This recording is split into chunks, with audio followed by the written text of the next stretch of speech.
Hello दोस्तों, स्वागत है आपके अपने YouTube चैनल DS एकेडमी में। मैं आपका दोस्त सनी कुमार फिर आपके सेवा में एक बार हाजिर है। आज हम एक अहम चैप्टर लेकर आए हैं जिसका नाम है परमाणु संरचना। परमाणु संरचना क्लास 8 से शुरू होता है, 9th 10th और विभिन्न कंपटीशनों में तथा इससे क्वेश्चन पूछे जाते हैं और इसका अध्ययन हम डीपली से करेंगे। ठीक, हेडिंग डालते हैं परमाणु संरचना। ठीक, सबसे पहले हेडिंग डाल दिए हम परमाणु संरचना। परमाणु संरचना के बारे में देखते हैं। तो परमाणु संरचना में सबसे पहले आता है जिज्ञासा किसका? तो परमाणु का। ठीक, और परमाणु बोलता है कि तत्वों के सूक्ष्मतम कण को क्या बोलते हैं? परमाणु। यानी कि तत्व जो हमारे प्राकृतिक हो गए या मानव निर्मित में हो गए, जो तत्व हैं, यानी कि तत्वों का सबसे छोटा कण क्या कहलाता है? तो परमाणु कहलाता है। ठीक, और ये परमाणु जो है वह अस्थायी होता है। परमाणु कैसा होता है? तो परमाणु सदैव रहता है अस्थायी और यह रासायनिक अभिक्रिया में भाग लेता है। यानी कि जो परमाणु है, परमाणु तो वास्तव में कैसा होता है? तो अस्थायी होता है और यह कहाँ भाग लेता है? तो यह रासायनिक अभिक्रियाओं में भाग लेता है। सबसे पहले परमाणु शब्द का, ठीक, परमाणु शब्द का परिचय डेमोक्रिटस ने दिया था। ठीक, यानी कि परमाणु शब्द का परिचय, परमाणु क्या है, परमाणु का परिचय सबसे पहले कौन दिए थे? डेमोक्रिटस ने दिया था। और परमाणु के सिद्धांतों को दो वैज्ञानिकों ने प्रतिपादित किया था, जिसका पहला नाम है डाल्टन और दूसरा का नाम है रदरफोर्ड। ठीक, इसको हम नोट कर देते हैं। परमाणु पहले बता देते हैं आप लोग को परमाणु का डिफिनीशन, यानी कि परमाणु हम किसे कहते हैं। ठीक, यानी कि तत्व, तत्व, तत्व के सूक्ष्मतम, तत्व के सूक्ष्मतम, सूक्ष्मतम कण, तत्व के सूक्ष्मतम कण को परमाणु कहते हैं, परमाणु कहते हैं। ठीक, यानी कि तत्व के सूक्ष्मतम कण को हम क्या बोलेंगे? तो परमाणु बोलते हैं। और परमाणु, परमाणु क्या होता है? तो परमाणु अस्थायी होता है। यानी कि परमाणु क्या होता है? तो परमाणु अस्थायी होता है। ठीक, परमाणु क्या होता है? तो परमाणु अस्थायी होता है। ठीक, और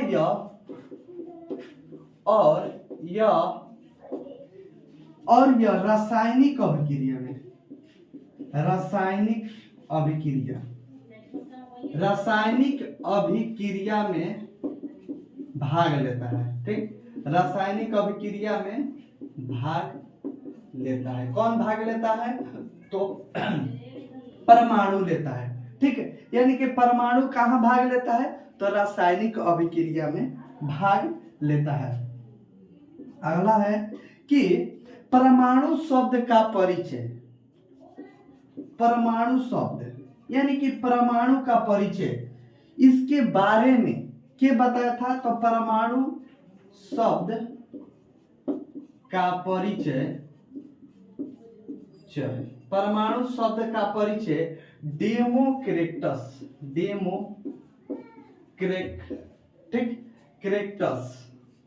डेमोक्रिटस ने किया था।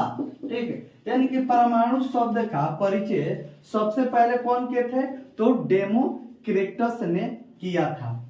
ठीक, अब परिचय हो गया, तो परिचय हो गया तब तो इसका सिद्धांत भी दिया गया होगा। सिद्धांत यानी कि इसको प्रतिपादन भी किया होगा, प्रूफ भी किया होगा। तो परमाणु सिद्धांत का प्रतिपादन, परमाणु सिद्धांत का प्रतिपादन दो वैज्ञानिक ने किया था, दो वैज्ञानिक ने किया था। ठीक है, यानी परमाणु शब्द का प्रतिपादन कौन किए थे? तो दो वैज्ञानिकों ने किया था। पहला का क्या नाम था? तो पहला का नाम था डाल्टन और दूसरा का नाम था रदरफोर्ड। ठीक, यानी कि पहला का क्या नाम था? तो पहला का नाम था डाल्टन और दूसरा का नाम था रदरफोर्ड। ठीक, अब देखिए कि एक बात हमको याद पड़ा कि कुछ लड़के मेरे मतलब व्हाट्सएप पे पर्सनली मैसेज कर रहे हैं कि सर आप मोटिवेट क्यों नहीं करते। तो सबसे पहले उन सबको हम बता दें कि पहले तो हमको मोटिवेट करना नहीं आता और हम इतने बोलेंगे उनसे। जो ज्यादातर लड़के क्या करते हैं कि जब 9th आएगा 10th आएगा, जब 9th 10th के लेवल में आएंगे, क्लास में आएंगे, तो उनके दिमाग में कुछ और चलने लगता है। जैसे कि पढ़ाई को कम कर देते हैं और दूसरी तरफ ज्यादा, जैसे कि उनके दिमाग में मतलब चलने लगता है बिजनेस के बारे में, ये करना है वो करना है। तो हम उनको यही बोलेंगे कि education is the most powerful weapon which you can use to change the world। यानी कि एजुकेशन ऐसा एक हथियार है, शिक्षा एक ऐसा हथियार है जिसकी सहायता से हम पूरी दुनिया को क्या कर सकते हैं? बदल सकते हैं। तो यानी कि उन स्टूडेंट यानी कि उन भाइयों से हम बोलेंगे कि पूरा फोकस पढ़ाई पर करें, दूसरी तरफ नहीं। ठीक, अब आते हैं अगले चैप्टर पे। अगले चैप्टर बोल रहे हैं, अगले पॉइंट की ओर।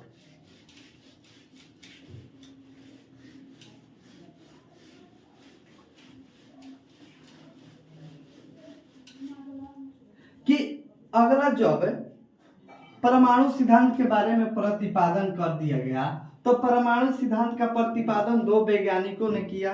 पहला का नाम था डाल्टन और दूसरा का नाम था क्या? रदरफोर्ड। तो अब सबसे पहले हम पढ़ेंगे डाल्टन का सिद्धांत। ठीक, डाल्टन का सिद्धांत। ठीक, यानी कि डाल्टन ने क्या बताया? डाल्टन ने सबसे पहले बताएं कि परमाणु अविभाज्य है। ठीक, यानी कि परमाणु क्या? अविभाज्य, यानी कि परमाणु को तोड़ा नहीं जा सकता। ठीक, और दूसरा कि विभिन्न तत्वों में भिन्न भिन्न द्रव्यमान, यानी कि जैसे कि तत्व हो गया हाइड्रोजन, हीलियम, लिथियम, ये सब कि विभिन्न तत्वों में विभिन्न द्रव्यमान और विभिन्न रासायनिक गुण भी मौजूद रहते हैं। ये कौन बताए? तो ये बताए डाल्टन। और तीसरा क्या बताएं कि परमाणु एक अदृश्य कण है जिसे हम अपने आंख से नहीं देख सकते, यानी कि जो चीज हमें अपने आंख से नहीं दिखेगा वो क्या होगा? अदृश्य न होगा। ठीक, और इसे नष्ट नहीं किया जा सकता। अब बताइए कि जो चीज हमें दिखाई नहीं देगा तो उसे हम नष्ट करेंगे ना? तो नष्ट नहीं किया जा सकता। यानी कि डाल्टन के सिद्धांत तीन मतलब कि बहुत सारे थे, जिसे हम इंपॉर्टेंट 3 को आप लोग को बता रहे हैं। पहला कि परमाणु अविभाज्य है, इसका टुकड़ा नहीं हो सकता। दूसरा है कि विभिन्न तत्वों में भिन्न भिन्न द्रव्यमान वाले रासायनिक गुण रहेंगे। और तीसरा क्या है कि तीसरा परमाणु एक अदृश्य कण है। ठीक है, अदृश्य कण है, इसे नष्ट नहीं किया जा सकता। इसको नोट कर देते हैं।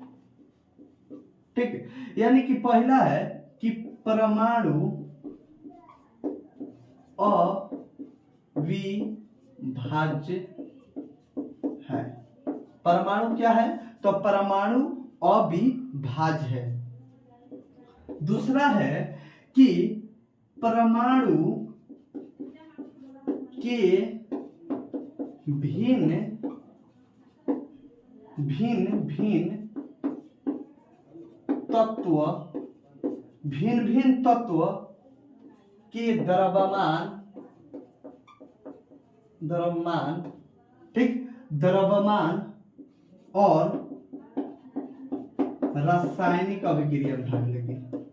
रासायनिक ठीक, रासायनिक गुणों में रहता है, गुण में रहता है, रासायनिक गुणों में रहता है। तीसरा क्या है कि तीसरा परमाणु अदृश्य है, परमाणु अदृश्य है ठीक। अब जो चीज नहीं दिखाई देगा उसे नष्ट किया जाएगा तो नहीं किया जाएगा। परमाणु अदृश्य है, इसे नष्ट नहीं किया जा सकता, इसे नष्ट नहीं किया जा सकता। ये अपना डाल्टन ने इतना बताए थे। अब आगे आता है रदरफोर्ड के बारे में, और रदरफोर्ड बहुत अच्छा चीज बताए हैं। सबसे पहले तो रदरफोर्ड बताए हैं कि इसका विभाजन होगा। अब रदरफोर्ड क्या किए हैं कि डाल्टन के परमाणु सिद्धांत को झूठला दिए। अब देखिए कि केमिस्ट्री क्या है, तो केमिस्ट्री साफ लोचा वाला चैप्टर है। वो वैज्ञानिक उसको झूठा बतलाया, वो वैज्ञानिक उसको झूठा बतलाया, वो वैज्ञानिक उसको झूठा बतलाया, यानी कि केमिस्ट्री सिर्फ झूठ पर आधारित है ठीक है। यानी कि रदरफोर्ड क्या बोले हैं कि परमाणु क्या है, विभाज्य है, यानी कि डाल्टन को यहाँ पर झूठला दिया गया। और दूसरा है कि परमाणु के नाभिक में प्रोटॉन और न्यूट्रॉन रहते हैं। ये तो सबको कुछ मालूम है कि परमाणु के नाभिक में क्या रहते हैं, न्यूट्रॉन और प्रोटॉन, जबकि इलेक्ट्रॉन उनके कक्षाओं में क्या करता है, चक्कर लगाते रहता है ठीक है। यहाँ पर एक डिफिनेशन होता है कि परमाणु के नाभिक में प्रोटॉन और न्यूट्रॉन होते हैं, जिसे न्यूक्लियो कहा जाता है। जबकि नाभिक के चारों ओर ठीक, यानी कि नाभिक के चारों ओर इलेक्ट्रॉन क्या करता है, घूमता रहता है, जिसे हम क्या बोलते हैं, कक्षा। जैसे कि पृथ्वी का उपग्रह कौन है, तो चंद्रमा है, चंद्रमा है। अब क्या करेगी, यहाँ पर पृथ्वी है और मान लीजिए कि ये पृथ्वी का ऑर्बिट है ठीक, और इस ऑर्बिट में कौन घूम रहा है, तो ऑर्बिट में घूम रहा है चंद्रमा। तो यहाँ पर जो चंद्रमा होगा वो क्या होगा, इलेक्ट्रॉन होगा। यानी कि इससे क्या समझ में आता है कि इलेक्ट्रॉन कक्षा में मतलब क्या करता है, चक्कर लगाते रहता है, और इसे यानी कक्षे बोला जाता है ठीक है। यानी कि नाभिक के चारों ओर इलेक्ट्रॉन क्या करता है, चक्कर लगाता है, जिसे हम क्या बोलते हैं, कक्षा बोलते हैं।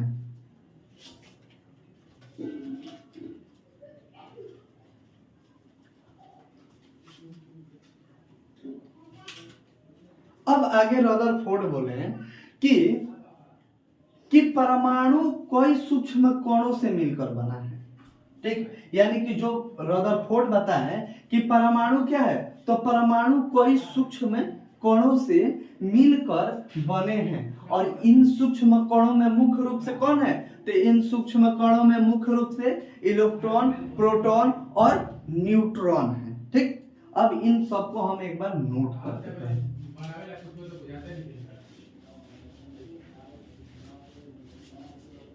सबसे पहले डाल्टन बता दिए, आगे आ रहा है रदरफोर्ड का सिद्धांत, रदरफोर्ड का सिद्धांत ठीक। रदरफोर्ड के सिद्धांत में देखते हैं कि रदरफोर्ड तो सबसे पहले तो डाल्टन को क्या किए, झूठा किए, यानी कि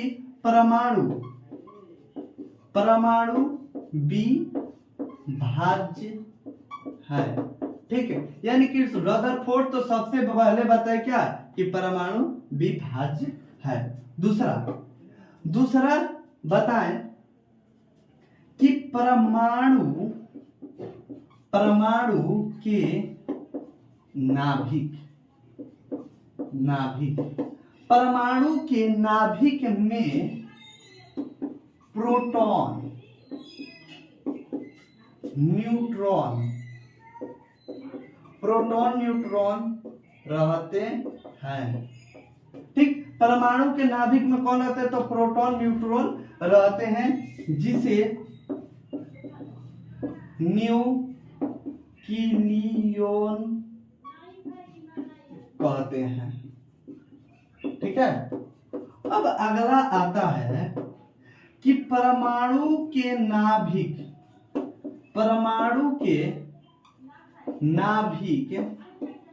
ठीक है, यानी कि परमाणु के नाभिक के चारों तरफ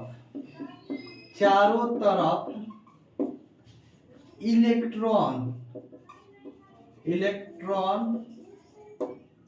परमाणु के नाभिक के चारों तरफ इलेक्ट्रॉन चक्कर लगाता है। ठीक है, परमाणु के नाभिक के चारों तरफ इलेक्ट्रॉन चक्कर लगाता है। ठीक, अब आगे इसका एक अहम हम बताने वाला एग्जांपल कुछ देंगे। ठीक, इसको पहले पूरा नोट कर लेते हैं। अब रदरफोर्ड क्या बताए कि परमाणु कई सूक्ष्म कणों से बना है। परमाणु कई सूक्ष्म कणों से बना है। ठीक है, परमाणु कई सूक्ष्म कणों से बना है। ठीक है, जिसमें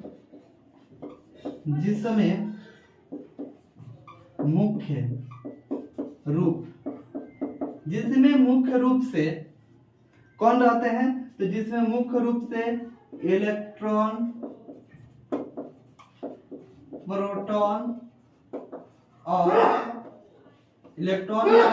और कौन रहते हैं? तो न्यूट्रॉन। ठीक, यानी कि परमाणु कोई सूक्ष्म कणों से मिलकर बने रहते हैं। ठीक है, और जिसमें मुख्य रूप से कौन रहता है? तो इलेक्ट्रॉन, प्रोटॉन और न्यूट्रॉन पाए जाते हैं।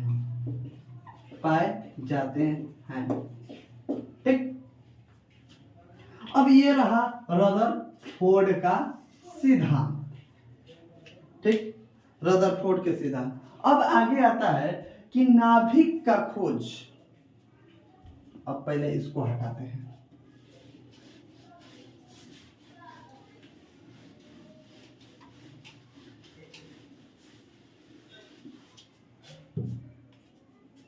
मान ले कि ये एक कोई कोण है। ठीक, कोई कोण है। अब यहां इसका नाभिक है, यानी कि सेंटर पॉइंट।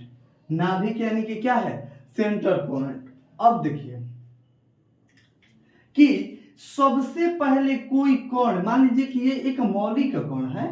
ठीक है, यानी कि इस कोण में नाभिक का खोज कौन किए? तो नाभिक का खोज यहां पर नोट कर देते हैं। नाभिक का खोज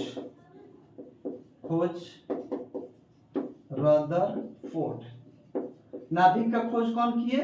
तो रदरफोर्ड किए। अब देखिए कि यहां पर कि एक कोण बना दिए, और पहले ही बताए हैं कि कोई भी कोण के नाभिक में कौन रहता है? तो नाभिक में रहेगा कौन? प्रोटॉन और कौन रहेगा? प्रोटॉन और न्यूट्रॉन रहेगा। ठीक, प्रोटॉन और न्यूट्रॉन रहेगा, और इसके चारों तरफ कौन रहेगा? तो इलेक्ट्रॉन रहेगा।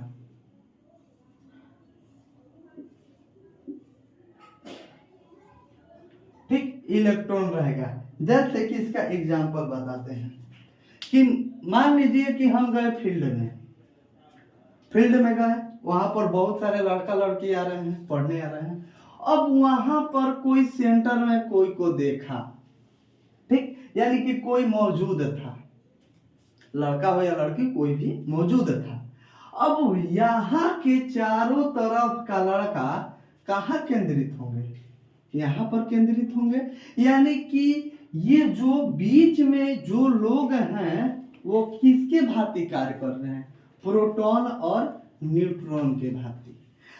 जबकि इन सर्किल के, यानी कि मान लीजिए फील्ड के चारों तरफ जो लड़के मौजूद हैं वो किनके भांति काम कर रहे हैं? तो इलेक्ट्रॉन के भांति कर रहे हैं। यानी कि वे किसके प्रति आकर्षित हो रहे हैं, तो प्रोटॉन और न्यूट्रॉन के प्रति आकर्षित हो रहे हैं। ठीक है, यानी कि इससे समझ में क्या आता है कि प्रोटॉन और न्यूट्रॉन जब भी रहेगा, कहाँ रहेगा, नाभिक में रहेगा, और इलेक्ट्रॉन जब भी रहेगा तो फ्री में घूमेगा, लड़का के तरह एकदम फ्री में, जहां मन तहां जा। ठीक है, इलेक्ट्रॉन मतलब कि फ्री में रहेगा, चारों ओर घूमेगा। ठीक, अब इसके बारे में बता देते हैं कि परमाणु की त्रिज्या, ठीक, यानी कि परमाणु की त्रिज्या परमाणु की त्रिज्या कितना होती है, तो परमाणु की त्रिज्या होती है 10 के पावर माइनस 10 मीटर, या बोल सकते हैं 1 एंगस्ट्रॉम। ठीक, 1 एंगस्ट्रॉम बोलते हैं। और नाभिक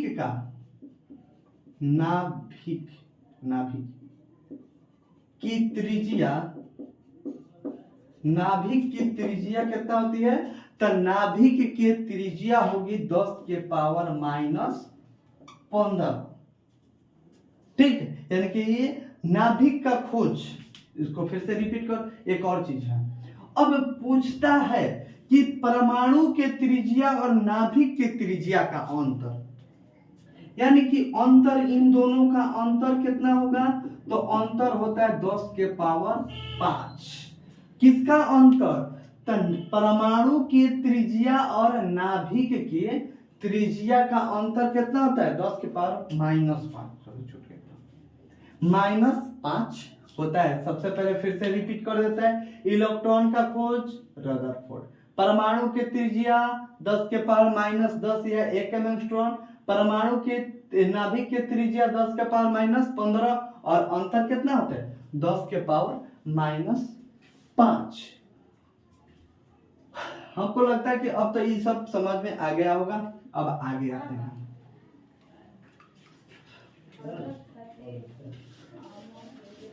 अब आगे देखते हैं कि फिर से ये फिगर बनाते हैं। फिर से हम फिगर बना दिए।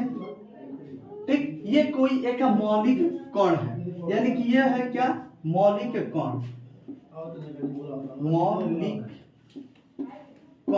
मौलिक कण है। ठीक है, और मौलिक कण के सेंटर में, जैसे कि हम बताए ना कि फील्ड में कोई खड़ा है, यानी कि प्रोटॉन और न्यूट्रॉन है। ठीक है, प्रोटॉन और न्यूट्रॉन, अरे कोई मान लो कि कोनो पी नाम से है, कोनो एन नाम से है। ठीक है, प्रोटॉन और न्यूट्रॉन खड़े हैं। अब यहाँ पर जब दो लोग खड़े हैं तो पूरा फील्ड में का इलेक्ट्रॉन किस पर आकर्षित होंगे, सेंटर पे, यानी कि ई पे, इस पे, मतलब कि चारों ओर इलेक्ट्रॉन यहाँ पर घूमने लगा। अब आते हैं इनके बारे में कि सबसे पहले है कौन, तो इलेक्ट्रॉन। ठीक, दूसरा है कौन, तो प्रोटॉन, और तीसरा है कौन, न्यूट्रॉन। ठीक, इन सब के पहले इनके बारे में जानते हैं। सबसे पहले तो इनका खोज इलेक्ट्रॉन का, यानी कि जे थॉमसन किए थे। इलेक्ट्रॉन का खोज कौन किए थे, जे थॉमसन, और इसका किए थे गोल्ड स्टीन, या बोल सकते हैं रदरफोर्ड। और न्यूट्रॉन के किए थे चैडविक। ठीक, यानी कि खोज हो गया। खोज कौन किए, तो खोज किए जे थॉमसन, इलेक्ट्रॉन का, प्रोटॉन का गोल्ड स्टीन या रदरफोर्ड, और न्यूट्रॉन का चैडविक। अब आगे आता है आवेश। ठीक, आवेश आएगा तो इलेक्ट्रॉन पर जब भी आवेश होता है वो होता है ऋणावेश। आवेश लिख देते हैं।